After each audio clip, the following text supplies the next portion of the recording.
স্ত্রী যদি 4টা কাজ করতে পারে জান্নাতের সব দরজা খোলা। আপনার স্ত্রী যদি 4টা কাজ করতে পারে জান্নাতের সব দরজা খোলা।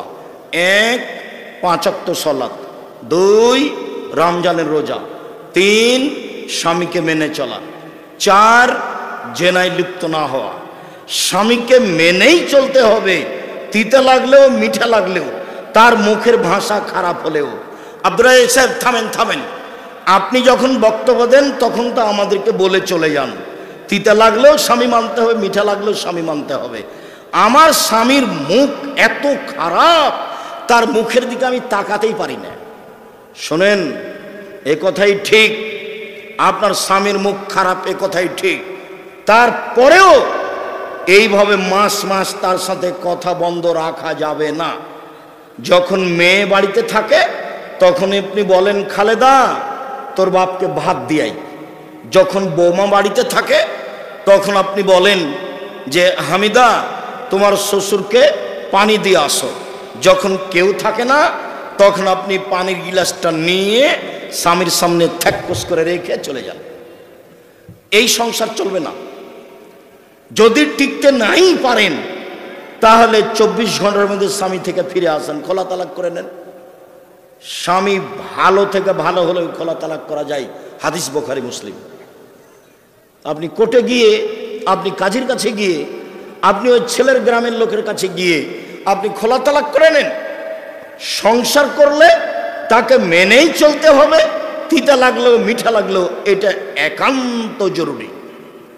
জেনা হয়ে গেছে, ক্ষমা চান, তাহলে আপনি ভালো, সব দরজা খোলা।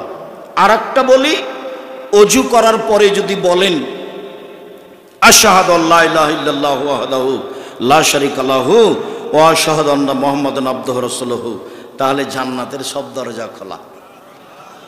আল্লাহুম্মা জাল্লা মিনাত তাওবিন ওয়া জাল্লা মিনাল মুতাতাহিরিন বললে সব দরজা খোলা হবে না, নেকি হবে। আর আশহাদু আল্লা ইলাহা ইল্লাল্লাহু ওয়াহদাহু লা শারীকা লাহু ওয়া আশহাদু আন্না মুহাম্মাদান আবদুহু ওয়া রাসূলুহু বললে সব দরজা খোলা। মহিলা যদি 4টা কাজ করতে পারে জান্নাতের সব দরজা খোলা। সবাই যদি অজুর পরে এই দোয়া পড়তে পারে তাহলে জান্নাতের সব দরজা খোলা। আর একটা কথা মাথায় ধাক্কা খাচ্ছে, একটু বলি। আল্লাহ নবী বলছেন, সুন্দর করে অজু করলো 1, পায়ে হেঁটে মসজিদে গেল 2, তারপরে 1 সালাতের পরে আর 1 সালাতের অপেক্ষা করলো 3, তাহলে হয়ে যাবে সেই দিনের মতো যেদিন তার মা তাকে জন্ম দিয়েছে, নিষ্পাপ হয়ে যাবে। অন্য জায়গায় অন্য হাদিসে এসেছে, 1 সুন্দর করে ওযু করলো, 2 পায়ে হেঁটে মসজিদে গেল, 3 সালাতের পরে মসজিদে বসে বসে তাসবিহ তাহলিল করলো, তাহলে তার মরে যাওয়া ভালো, বেঁচে থাকা ভালো। তার মরে যাওয়া ভালো, বেঁচে থাকা ভালো, বাঁচলেও যা, মরলেও তাই। তারপরে বলছেন ওয়াকানা কা মিন খাতিয়াতিহি কা ইয়াউমিন ওয়ালাদাতহু উম্মুহু, লোকটা হয়ে গেল পাপ থেকে সেই দিনের মতো যেদিন তার মা তাকে জন্ম দিয়েছে, নিষ্পাপ হয়ে গেল। লোকটা হয়ে গেল সেই দিনের মতো যেদিন তার মা তাকে জন্ম দিয়েছে, নিষ্পাপ হয়ে গেল। আর একটা আছে, অসুখ হওয়ার পরেও যদি কেউ বলে আলহামদুলিল্লাহ, অসুখ হওয়ার পরেও যদি কেউ বলে আলহামদুলিল্লাহ, তাহলে লোকটা হয়ে গেল সেই দিনের মতো যেদিন তার মা তাকে জন্ম দিয়েছে, নিষ্পাপ হয়ে গেল। আবার বলছেন, শোনো শোনো, কারো যদি জ্বর হয় না, জ্বর বুঝি না নাকি, কারো যদি গায়ে জ্বর হয় তো কামারের হাপড়ে লোহা স্বর্ণ চাঁদি দিয়ে যখন লাল হয়ে যায় তখন আর গাও থেকে ময়লাগুলো ঝরে যায়। যেমন জ্বর হলে মানুষের পাপ ঝরে যায়, তেমন একটু জ্বর হলে সিঙ্গাপুর, টাকা আছে তো ফকিরকে দেয় না, ফকির যখন চায় তখন বলে মাফ করো। টাকা থাকলে সিঙ্গাপুর। আপনি অসুখ বিসুখ হয়েছে, আপনি ধৈর্য ধারণ করেন, তাহলে রাসূল সাল্লাল্লাহু আলাইহি ওয়াসাল্লাম এই কথা বলেছেন, আলহামদুলিল্লাহ বললে। 3টা কথা বললাম এখানে কথা প্রসঙ্গে। 1, হজ কবুল হলে হয়ে যায় সেই দিনের মতো যেদিন তার মা তাকে জন্ম দিয়েছে, নিষ্পাপ হয়ে যায়। 2, সুন্দর করে ওযু করে পায়ে হেঁটে মসজিদে গিয়ে সালাতের পরে তাসবিহ তাহলিল করলে হয়ে যায় সেই দিনের মতো যেদিন তার মা তাকে জন্ম দিয়েছে। 3, অসুখ বিসুখ হওয়ার পরেও যদি বলে আলহামদুলিল্লাহ, তাহলে হয়ে যায় সেই দিনের মতো যেদিন তার মা তাকে জন্ম দিয়েছে, নিষ্পাপ হয়ে যায়। আজকের আলোচনা সদাচরণের কাছাকাছি চলে এসেছি। এদিকে দেখেন, মুজাইনা কাবিলার একটা লোক বলছে যে সাহাবিগণ বললেন আল্লাহর নবী, মা খায়রো মা তুল ইনসান, আল্লাহ তো মানুষকে অনেক নিয়ামত দিয়েছেন। 2 হাত নিয়ামত, 2 চোখ নিয়ামত, 2 পা নিয়ামত, আহাল পরিবার নিয়ামত। 1 হাত আছে যার, তাকে জিজ্ঞাসা করলে বোঝা যাবে নিয়ামত কি জিনিস। 1 পা আছে যার, 1 পা নেই যার, তাকে জিজ্ঞাসা করলে বোঝা যাবে পা কেমন নিয়ামত। আল্লাহ রাসূল বলেন তো সবচেয়ে উত্তম নিয়ামত কি, সবচেয়ে যেটা উত্তম আল্লাহ দিয়েছেন। তখন আল্লাহ রাসূল উত্তরে বললেন খলকুল হাসান, সদাচরণ। এইবার 1 সবচেয়ে উত্তম নিয়ামত সদাচরণ, 2 সদাচরণের সবচেয়ে দামি জান্নাত পাওয়া যায়, 3 সদাচরণের নেকি বিচারের মাঠে দাঁড়িপাল্লায় সবচেয়ে ভারী, 4 সদাচরণ দিয়ে বয়স বেশি হয়ে যায়, 5 সদাচরণ দিয়ে রুজি বেশি হয়ে যায়, 6 সদাচরণ এমন একটা জিনিস যা হচ্ছে নেকি, যা দিয়ে সবচেয়ে দামি জান্নাত পাওয়া যায়, যা রাসূল সাল্লাল্লাহু আলাইহি সাল্লাম বললেন।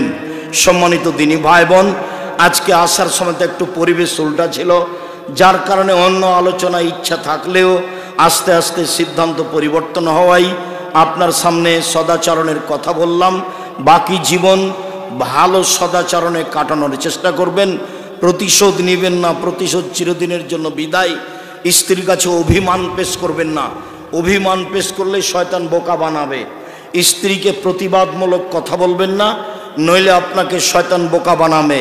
আমি সকল দিনী ভাই বোনের সামনে সদাচরণের কথা গুরুত্ব সহকারে পেশ করে 5 ওয়াক্ত সালাতের নামাজের জোরালো দাবি জানিয়ে, হালাল রুজির দাবি জানিয়ে, যদি একটা কথা মাথায় ঘুরছিল, এটা ময়মনসিংহ নয়, এই ছেলে, জামালপুর ময়মনসিংহের অন্তর্গত একটা জেলা, আগে ছিল এক সময়।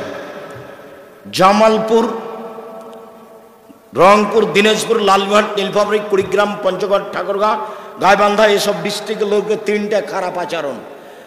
1, যৌতুক নেই, যৌতুক। ভিক্ষা করা টাকা দিয়ে চাউল কিনে ভাত খেয়ে ইবাদত কবুল হবে। ভিক্ষা করার টাকা দিয়ে চাউল কিনে ভাত খেয়ে ইবাদত কবুল হবে। ভিক্ষা করার টাকা দিয়ে চাউল কিনে ভাত খেয়ে ইবাদত কবুল হবে। যৌতুকের টাকা দিয়ে চাউল কিনে ভাত খেয়ে ইবাদত কবুল হবে না, যৌতুক হারাম। এই যে বললাম, এভাবে কিয়ামত পর্যন্ত সময় থাকলে কোনো মায়ের বেটা এভাবে উল্টাতে পারবে না। 30 বছর থেকে বলছি।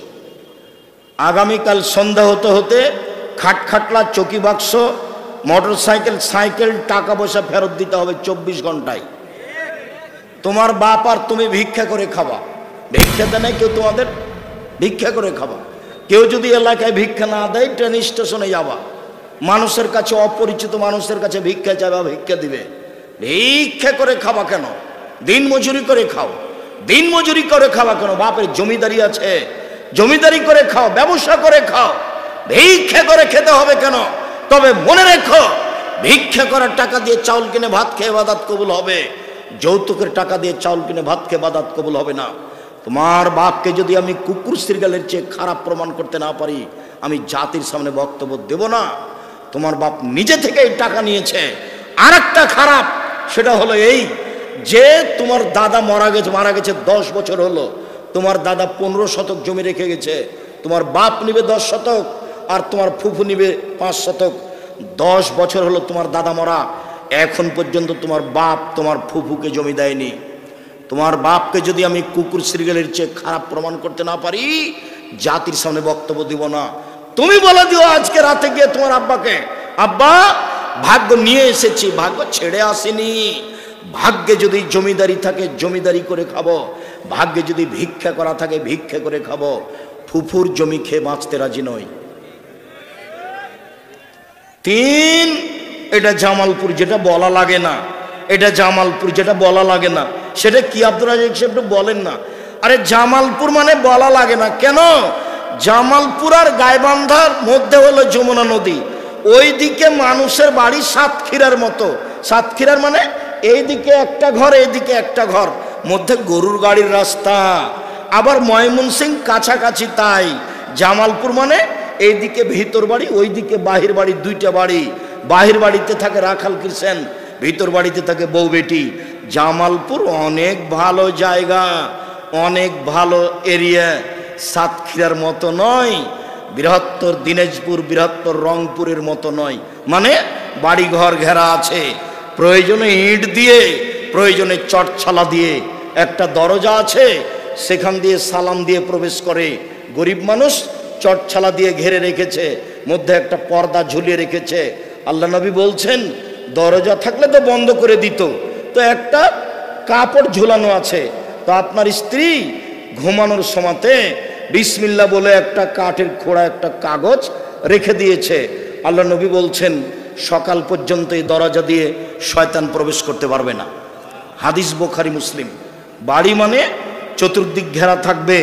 কিছু কিছু এলাকায় তিনটা খারাপ জিনিস, তার মধ্যে রয়েছে রংপুর, দিনাজপুর, লালমিনহাট, নীলফামারী, কুড়িগ্রাম, পঞ্চগড়, ঠাকুরগাঁ, গাইবান্ধা, জয়পুরহাট, বগুড়া, এইসব ডিস্ট্রিক্টের এক যৌতুক নেই। পুরুষের সন্তান পুরুষ, যৌতুক নেবেন কেন? ভিক্ষা করে খাবেন, যৌতুক নেবেন কেন? পরের বাপের টাকার দিকে চেয়ে থাকেন কেন? দিন মজুরি করে খান, সন্ধ্যের সময় 500 টাকা পাবেন, আপনার মান সম্মান থাকবে, গৌরবে জীবিকা নির্বাহ করতে পারবেন। 2, বোনকে জমি দেয় না, 10 বছর হয়ে গেছে, বোন খালি জমির কথা বললে খালি রেডি করে উঠে, বলে বের হ বের হ বের হ, জমির কথা বলিস না, অন্য কথা বল, জমির কথা বলিস না, এসেছিস একসঙ্গে খেয়ে চলে যা। 3, বাড়িঘর সুন্দর করে ঘেরে না। আমাকে যদি জিজ্ঞাসা করেন তা আমার বাপকে মাটি দেওয়ার পরে আগে জমি ভাগ করেছি, তারপরে খেয়েছি। যদিচ আমি একটু ঠুকঠাক জমি চিনি, আমার ছোট ভাই চিনেই না। অনেক দিন আগে আমরা জমিতেও যাই না, আমার বোনের স্বামীরা জমি এসে দেখাশোনা করে। আমার ছোট ভাই বরিশাল মডেল কলেজের শিক্ষক, বরিশাল জামিয়া সালাফিয়া দেখাশোনা করেও। আমরা ওই আমার আব্বার জমি জায়গা নিয়ে চিন্তা ভাবনা করি না, ওটা মাথাতেই রাখি না। তবুও ভাগ করে দেখিয়েছি, আপনাকে যেন বলতে আমি কষ্ট না পাই এই জন্য।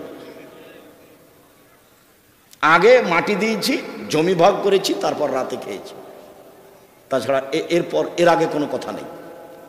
আর আপনার আব্বা 10 বছর হলো মরা, এখন পর্যন্ত বোনকে জমি দেননি। আপনি কি দিয়ে বোঝাচ্ছেন যে আমি তাহাজ্জুদ পড়ি?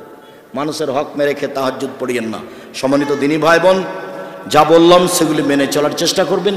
আব্দুল্লাহর বই আছে মিন্নাতুল বারি, 2য় পাঠ বের হয়েছে, ব্যতিক্রম বুখারীর ব্যাখ্যা।